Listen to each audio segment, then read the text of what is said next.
Yo, what is going on, you guys? It's your boy King Sanders here, and we are back with another video as of today. Another sports betting video here for the NBA for Wednesday, December 29th slate of games. We have a pretty good slate of games on, so I'm excited to dive into this. First, let's go ahead and recap yesterday. One of my bets is still currently going on, but I feel very, very confident that it's going to cash. So that one that I am talking about is Steph Curry under 7.5 assists. It looks like it's going to be cashing. At the end of the third quarter, he's only sitting at 3. So could he get 4 in the fourth quarter? Definitely. But the game is not particularly close, and Steph may see an early exit out of this game. So I'm going to hope for now and say I went 1-2. Now, I got to be honest, these last 2 games that we had lost, some of the weirdest games that I've ever seen. Every injury report that I saw had Gary Trent Jr. out, Siakam out, and Kim Birch out, and then all of a sudden, this morning after I posted the video, all of a sudden they were questionable. Then all of a sudden they were in, and last second they decided to play. So they ended up playing, and we missed the cover by literally just one basket. They won by 5. We had minus 6.5. If you bet it later in the day, I know that the line did drop down at one point to 5.5, but you still wouldn't have cashed. So I do apologize about that one. I thought that one was a for sure lock, but that was just weird in general. And then on top of that, the Cavs minus 4 was the most frustrating thing in a long time. Ricky Rubio had an absolutely fantastic game, went absolutely bonkers, and they were up by double digits for most of the game, and then all of a sudden, boom, last second, they end up losing by 4. They were up by like 15 or 16 at one point, end up coming back, and the Pelicans beat them. And it wasn't even Jonas Valanciunas, one of the only decent players on the team right now. It was Herb Jones. And I know Herb Jones has been very solid, but he's mostly known for his defense, not necessarily his scoring, but he went absolutely crazy. So 2 tough losses for us, but I do think we will end up going 1-2 unless Steph Curry really does go ballistic in the fourth quarter and gets 5 assists. But I just don't really see that happening. So let's go ahead and hop into today's slate. The last thing I am going to say is you guys got me literally 70 subscribers. So thank you guys so much for allowing me to hit 500 subs. That means so much to me. It truly does. And we still have some time before the New Year's. It's only Wednesday at this point, so maybe we can hit 600 by New Year's. I know it's kind of pushing it, but I would love to be able to see that, and I have faith in you guys. I think you guys can do it. So let's go ahead and hop into today's slate. I was going to bring out my Bulls jersey. I was going to get super excited. I was going to hammer the Bulls minus 8.5 versus the Hawks. But I just couldn't do it. The 8.5 is just a little bit too big. If it would have been 5.5, even maybe 6.5, I probably would have done it. But I just couldn't force myself to do it. But, of course, I had to play a Bulls prop. So we have Demar Derozan over 25.5 points, minus 120 odds, here for our first play of the game.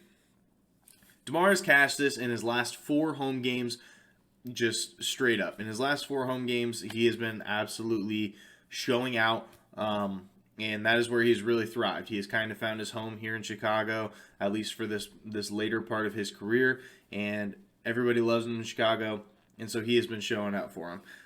But not only that, but he's also been absolutely fantastic in his last couple games as well. So in his last 8 games, he has cashed this line 7 of them. The only one that he didn't cash, he scored 24. So he was literally 2 points shy. So hey, I can't really complain about that one. It's just a tough loss. But he has gotten either right on the hook or cashed in 7 of the last 8. In this last game, obviously these 2 teams did match up very recently, but he ended up scoring 35 points against them, and there was not a single person on that court that could stop them. Not even, no one at all. And another thing that really helps this bet is Bogdanovic. He did just get put in protocols, and he is a pretty decent defender, so if he were to ever switch on to DeMar, it may make things a little bit more tough for him. But he is out. So with that being said, that's another defender off of the court, and DeMar can just kind of go to work. On top of that, Atlanta is the 9th worst defense in the NBA at this point in time. So, I mean, they're just not a very good defensive team.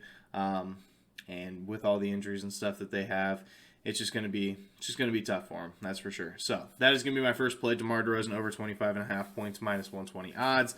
Next play is going to be the New York Knicks minus 5.5 versus Detroit minus 110. If you guys want to fade this, my spread picks today were pretty bad. So if you wanted to fade it, go for it. But my losses were just really weird. So the New York Knicks have cashed in 3 of the last 4, and they've covered against the spread in the 3 of the last 4 games. So they've been playing pretty well. They've been able to keep it close with teams or, beat them by a large margin. The only person that's out for the New York Knicks is Derrick Rose. Shout out to Derrick Rose. He's got a place in my heart. Chicago born. But he's the only one out that is going to be out that has like rotational valuable minutes for the New York Knicks. Now, on the flip side of that, Detroit is going through a lot of injuries right now. So they don't have Jeremy Grant. They have no Cade Cunningham. They have no Saban Lee. They have no Isaiah Stewart. And they have no Josh Jackson. And no Killian Hayes.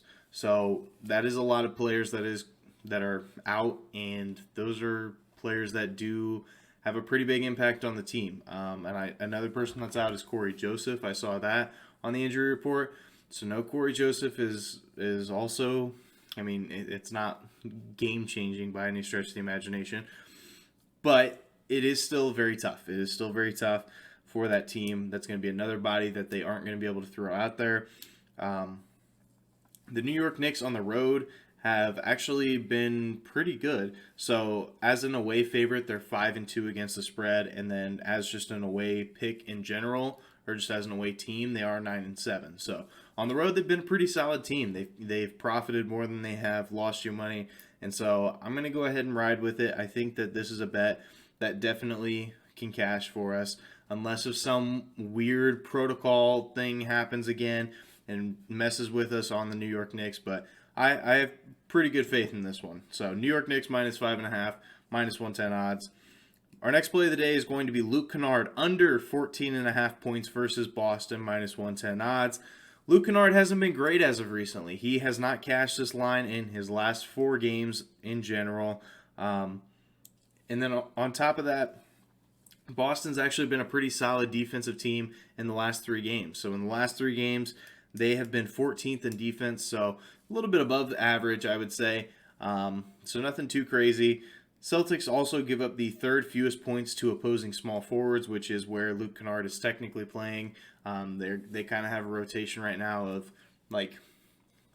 Terrence Mann, Bledsoe, Kennard, and then whoever else they decide to throw out there. But Kennard is technically playing that small forward position, and the Celtics give up the 3rd fewest points to small forwards.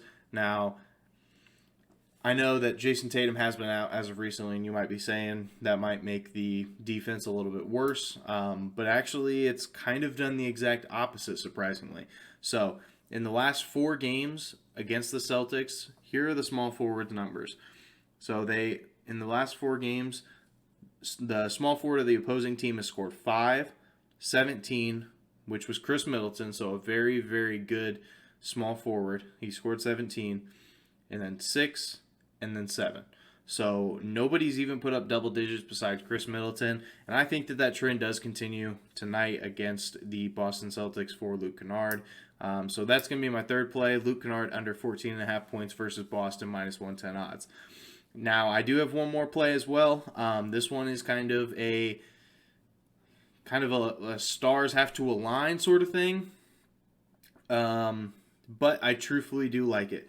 So, it is going to be Hornets and Pacers under 227.5 minus 110 odds.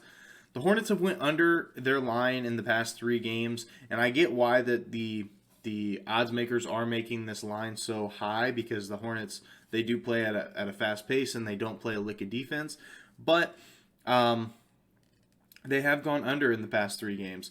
And then on top of that, Brogdon is questionable, so we could see a return of Brogdon, which is a very good defender for the Indiana Pacers. So if he is in, it is going to make the scoring for the Charlotte Hornets a lot more difficult. Washington and P.J. Washington and Miles Bridges are out for the Charlotte Hornets as well. So with that being said, it's going to be tough for this Hornets team team to score. They do still have Terry Rozier, who's a good scorer. They still have LaMelo Ball, who can score, and they have Gordon Hayward, who can score. But outside of that, and Kelly Oubre. Kelly Oubre can get high, but outside of that, they really don't have a whole lot of scoring, and so it's going to be tough for these points to kind of come by. And then my last stat is going to be that the Pacers are 22nd in pace. So they play at a very slow pace. They like to slow the game down. They like to kind of do things their own way. They don't like to play very fast. So they don't like to give the other team a lot of possession. So those are going to be my 4 plays of the day. If you guys did enjoy, make sure you guys like, comment, subscribe, and turn on that notification bell so you guys know whenever I post. Let me know down in the comment section below. Are you guys tailing me? Are you guys fading me? Either way, feel free to let me know. But for now, this is King Center signing out. Peace.